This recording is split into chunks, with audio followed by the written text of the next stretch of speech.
c'est l'heure de la pause mémo. Comment vas-tu, cher internaute, en ce début de week-end? Aujourd'hui, je voudrais que l'on échange sur notre rapport au temps. Cette semaine, j'ai lu un article de l'Huffington Post de Marine Le Breton intitulé Le confinement, l'heure de repenser notre rapport au temps. Et du coup, ça m'a fait tilt et j'ai commencé à réfléchir à la manière dont mon rapport au temps a évolué depuis.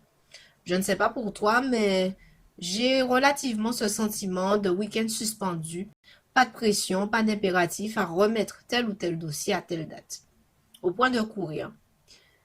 J'ai d'ailleurs fait aussi des progrès par rapport au retard. Surtout avec les visioconférences où il est recommandé de se connecter à l'heure. Je vois vraiment la différence. C'est vrai qu'avant, je fonctionnais beaucoup plus à l'urgence. Et là, comme les sollicitations ont diminué, j'essaye de travailler au mieux sur les priorités. J'ai réalisé aussi que l'on peut être occupé à faire pas mal de choses, mais finalement ne pas être productif. Je définis la productivité comme la démarche d'entreprendre des actions qui ont des bénéfices. Ces bénéfices peuvent être d'ordre financier, mais pas que. Il y a des bénéfices à titre personnel, émotionnel, relationnel, etc. Pour moi, la productivité, c'est aussi le goût d'avoir accompli de façon quotidienne au moins une chose importante pour soi. Car je conçois que les rythmes de vie aussi sont différents. On ne peut pas comparer une mère célibataire qui a 2 enfants à un couple marié sans enfants. En définitive, on conclut que le rapport au temps est quand même personnel. J'ai des amis qui me disent qu'ils n'ont jamais autant travaillé que pendant ce confinement. Et il y en a d'autres aussi qui s'ennuient cruellement. Mais du coup, ma question pour toi, de quelles activités tes journées sont-elles composées? Est-ce que toutes les activités que tu fais sont nécessaires? Est-ce qu'elles te procurent en majeure partie de la satisfaction ou de la frustration? Où est ton équilibre dans tout cela? Quand j'ai réfléchi, j'ai vu que j'accumulais beaucoup de frustration du fait que je traitais plus de choses urgentes que de choses importantes. Surtout que l'on sait que le temps file. Une seconde passée est passée. On ne peut pas la rattraper. L'évolution digitale nous a permis de ressentir la satisfaction de l'instantanéité au point que nos comportements tendent à la frustration de ne pas avoir une réponse immédiate suite à l'envoi de messages. Le temps compte énormément pour nous et l'accélération est permanente. On a l'impression qu'il y a des personnes qui ont plus de temps que nous, alors que nous, on est en train de se noyer de trop de choses. Vraiment intriguant. Et pourtant, à bien y réfléchir, tous les jours, le compteur de chaque personne sur cette terre se remet à zéro. Nous disposons tous du même quota horaire. 16 heures, pas 24. Oui, oui, j'ai bien dit 16 heures, pas 24, car je ne compte pas les 8 heures de sommeil recommandées. Alors de ces 16 heures par jour, qu'est-ce que tu en fais? Il y a des personnes aussi qui ressentent l'ennui, peut-être que c'est le cas pour toi.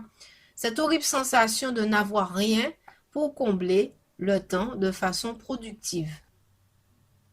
La Bible nous dit dans Éphésiens chapitre 5, versets 15 et 16, « Faites bien attention à votre conduite. Ne vivez pas sans réfléchir, vivez plutôt comme des sages qui savent profiter du temps que Dieu leur laisse. Les jours que nous vivons sont mauvais. » D'autres versions disent de racheter le temps. Cela peut se ressentir surtout lorsqu'on est face à des épreuves difficiles dans la vie et qu'on a des regrets de ne pas avoir fait ce qui était important pour nous. N'attendons pas d'être in extremis. Gérer son temps est un véritable défi. Il confère notre responsabilité de faire des bons choix pour profiter de ces 24 heures au quotidien que Dieu nous accorde. Le défi que je voudrais te laisser, c'est de commencer par consacrer, pourquoi pas, 30 minutes à 1 heure par jour à faire quelque chose qui, selon toi, aboutit à quelque chose de productif. Voilà, c'est la fin de l'épisode 5 de la pause mémo. Je termine par ce reportage réalisé par le média RCI sur l'augmentation du nombre de ventes de Bibles depuis le confinement. Si ce podcast t'a fait du bien, n'hésite pas à commenter et partager. Tu peux aussi profiter pour faire un tip. Le lien est dans la description de la vidéo. D'ici là, prends soin de toi et prends en compte le temps que tu as. À la semaine prochaine. Et en cette période de confinement, Cédric, on note des ventes records pour les Bibles. Eh oui, plusieurs éditeurs de Bibles dans le monde ont vu les ventes des Écritures connaître une augmentation, comme si la Bible était devenue le moyen le plus utilisé pour tenter d'avoir une assurance de sécurité spirituelle. Les précisions de Ronnie Biral.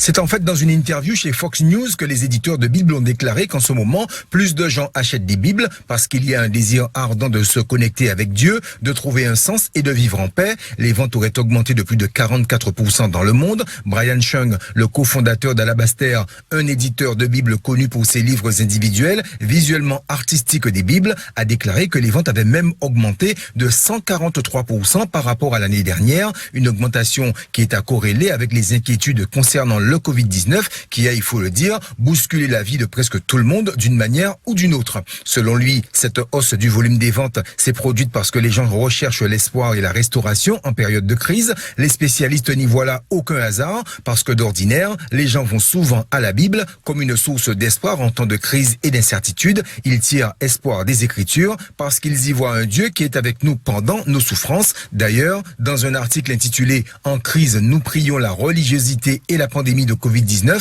le professeur agrégé Janet Singh Benzen a constaté que l'intensité de recherche pour la prière double pour chaque 80 000 nouveaux cas enregistrés de Covid-19 et aujourd'hui, même le Danemark, l'un des pays les moins religieux du monde, voit une augmentation systématique des recherches Internet sur la prière. Amen.